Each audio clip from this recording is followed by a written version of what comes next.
After Sunday's disappointing 1-0 defeat to Tottenham, Manchester United returned to Carrington today to prepare for their upcoming match against Everton on Saturday. With many first-team players sidelined due to injuries, head coach Ruben Amorim gave several promising young talents from the academy a chance to step up, incorporating them into the session alongside the senior players.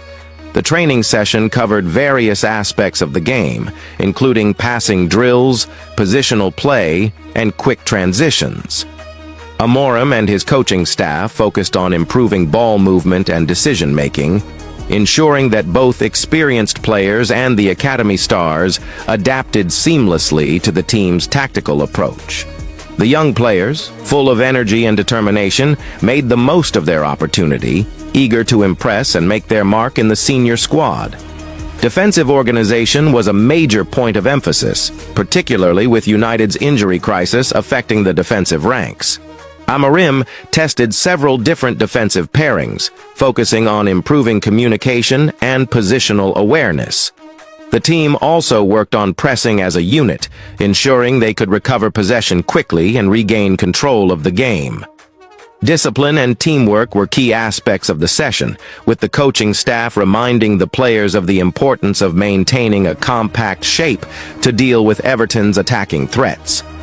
As the session drew to a close, the attacking players turned their focus to finishing drills, honing their reactions inside the box.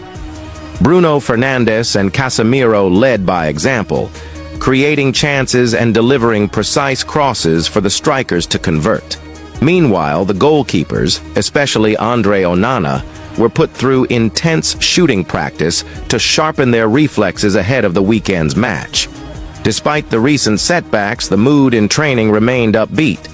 Amorim's leadership, combined with the positive energy from the young players, ensured that the squad remained focused on their upcoming challenge. With Everton looming, Manchester United's coaching staff will be hopeful that the hard work at Carrington translates into a much-needed result at the weekend.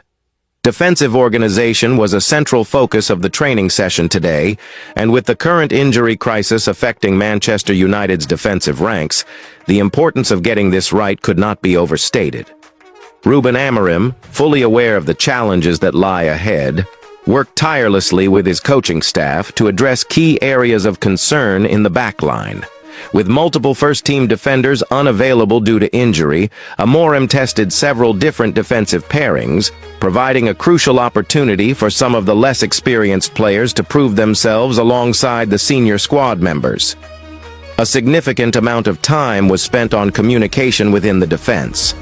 Amorim emphasized that the defenders must remain vocal throughout matches, constantly directing each other and ensuring there are no lapses in concentration. The lack of effective communication was identified as a factor that had led to gaps in previous matches, and the coaching staff was intent on rectifying this. The defenders were drilled to call for the ball, alert one another to potential threats, and make sure the defensive shape was intact throughout the game. Alongside communication, positional awareness was heavily prioritized. Amorim stressed the need for defenders to not only focus on their immediate man, but also keep an eye on the overall shape of the defense, ensuring that they stayed compact and never left gaps for the opposition to exploit. The session included specific drills designed to improve the defenders' ability to quickly read the game, shift their positions in response to the ball, and provide support when needed. Understanding when to step forward, when to drop back, and how to maintain a solid line was drilled repeatedly, as these were the critical moments where United had been caught off guard in recent games. One of the most important aspects of today's session was ensuring the team could work as a unit when it came to pressing. Amorim recognized that the team's ability to win back possession and stop the opposition from playing out from the back could make all the difference, particularly against a team like Everton, who are known for trying to build attacks from the back. The coaching staff worked on pressing triggers, ensuring that the entire team was on the same page when it came to applying pressure. The idea was to force the opposition into mistakes, but that could only happen if all players acted as one cohesive defensive unit. A key part of the pressing drill was to ensure the players could recover quickly after losing possession, not allowing Everton to counterattack with speed.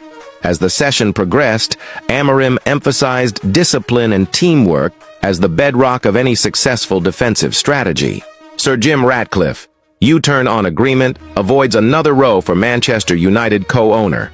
The latest Manchester United news with reports on co-owners Ineos, explaining a big decision has been made at one of their other sporting ventures. Manchester United's part owners Ineos reportedly almost cut ties with the Mercedes Formula One team after investing in the Old Trafford Football Club. However, as the matter got tense, they ended up having a change of heart. The multinational conglomerate, spearheaded by British billionaire Sir Jim Ratcliffe, last February finally took control of a minority stake in United. As per the agreement with the Glazer family, it handed them control of the football aspect of the club, leading to numerous appointments behind the scenes and ultimately Ruben Amorim being installed as first-team manager. And in that whirlwind first year, Ratcliffe has not only had to make many controversial decisions that impact his new football club, but also for teams in other sports his company has invested in over the years. Ineos first became principal partners with the Mercedes Formula One team, turning that agreement into part ownership in 2022. However, according to The Telegraph, they were considering leaving the sport. The report explains that Mercedes own 1/3 of the team themselves, as does team principal Toto Wolff. The former looked at ways they could buy out the Ineos stake, and negotiations became tense, and in the end it is said Ratcliffe and co. opted to remain part of the team. Ahead of the 2025 Formula One Championship starting next March in Australia, all 10 teams, including Mercedes, are taking part in a first-of-its-kind launch event at the O2 Arena in London. Here, the 10 new cars are going to be revealed, with a Telegraph source claiming Ineos's logos are going to be less prominent on their new entry, not placed in one of the main sponsorship spots. Mercedes have denied such reports. This comes after New Zealand Rugby confirmed they are taking legal action against Ineos for backing out of their 6-year sponsorship agreement early. It was struck in 2021, said to be worth around £3.65 million per year, and got the company's logo onto the national team's training clothing and match shorts. An all-black statement read, "Having learned of Ineos's decision to walk away 3 years early, we have moved to protect the interests of New Zealand rugby and the wider game." Also, Ratcliffe cut ties with 4-time British Olympic champion Ben Ainsley last month. They had backed his sailing team's attempts to win the America's Cup since 2018, though won't be doing so moving forwards. The tension surrounding Manchester United's ownership continued to simmer this week as Sir Jim Ratcliffe made a significant decision that diffused a potentially major dispute within his sporting ventures. Known for his high-profile acquisition of a stake in United, Ratcliffe's involvement had already raised eyebrows. But the latest turn of events may have just provided a much-needed sense of calm for the Glazers and Manchester United fans alike. In recent months, Ratcliffe had been embroiled in a series of complex negotiations with various parties tied to his sporting investments, particularly with his company Ineos. The British billionaire, who had become one of the most influential figures at Old Trafford after taking a minority stake in the club, was also heavily involved in other sports ventures, including cycling and football. However, his position at United had become tangled with his other interests, creating challenges in balancing his ambitions for both Manchester United and Ineos's other sporting operations. The latest issue arose in Ineos's involvement with another major football club, OGC Nice in France, a club Ratcliffe had fully owned for years.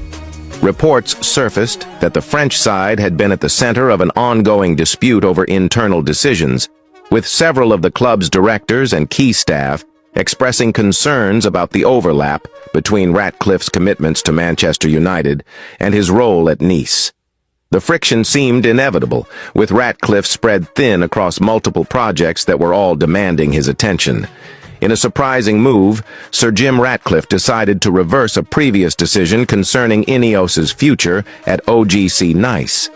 This U-turn, which involved renegotiating a set of agreements with the French club's management, allowed Ratcliffe to refocus and deprioritize certain aspects of the operation that had caused tensions. The decision avoided a full-blown crisis that had the potential to spill over into his responsibilities at Manchester United, where some fans had already expressed concern about his divided attention. While the maneuver was a tactical move within Ineos's broader sporting strategy, it was also seen as a necessary step to prevent further distraction from his role at Old Trafford. Man United told they paid obscene amount for star now creating issues for the team. Manchester United landed the signing of Matthijs de Ligt in the summer, but his price tag has been criticized, with the defender yet to have the desired impact at Old Trafford. Manchester United spent an obscene amount to land Matthijs de Ligt, who is creating issues for the team.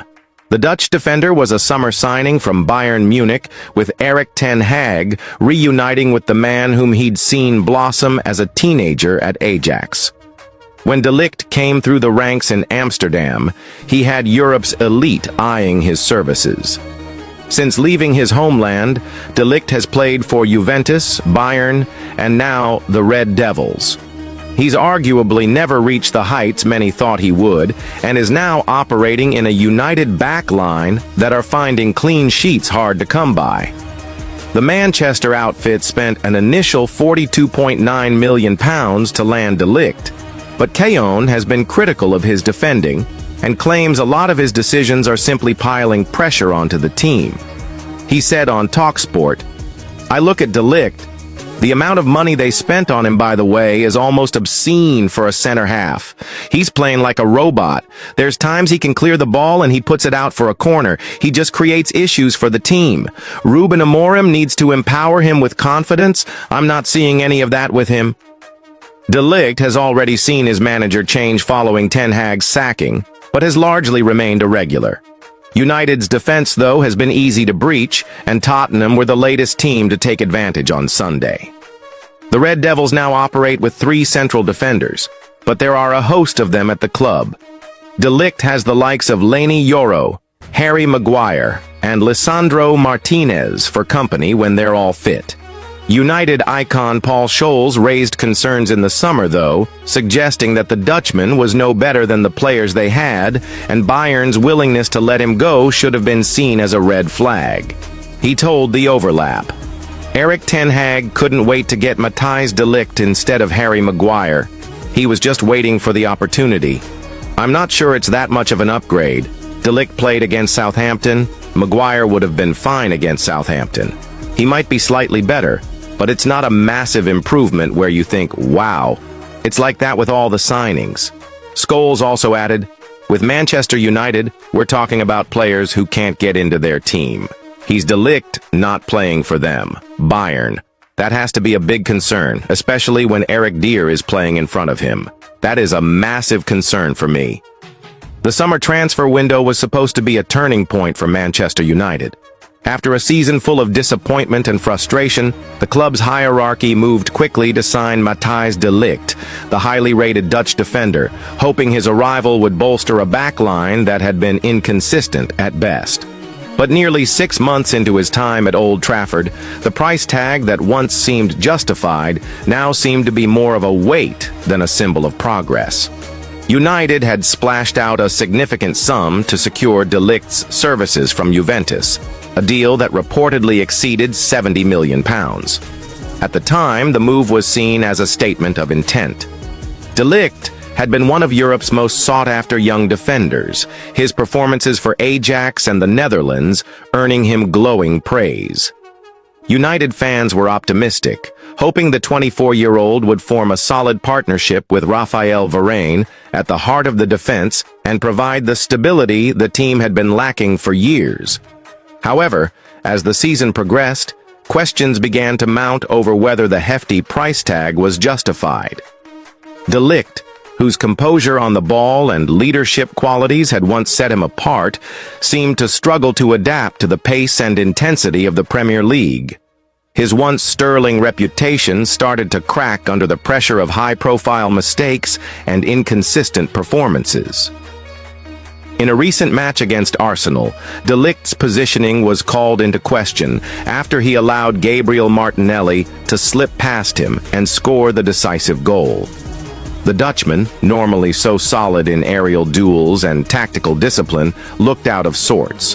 Fans on social media were quick to voice their concerns, with many questioning if United had truly paid an obscene amount for a defender who wasn't delivering the results expected of him. I've watched De Ligt for years, and I was excited when he came in. But the reality is, we've seen nothing close to the player he was at Ajax, said a frustrated United supporter on a popular fan forum. It's tough to ignore that price tag now. He's supposed to be the leader, the one to take charge, but he's been making rookie mistakes. The criticism hasn't just come from the fans.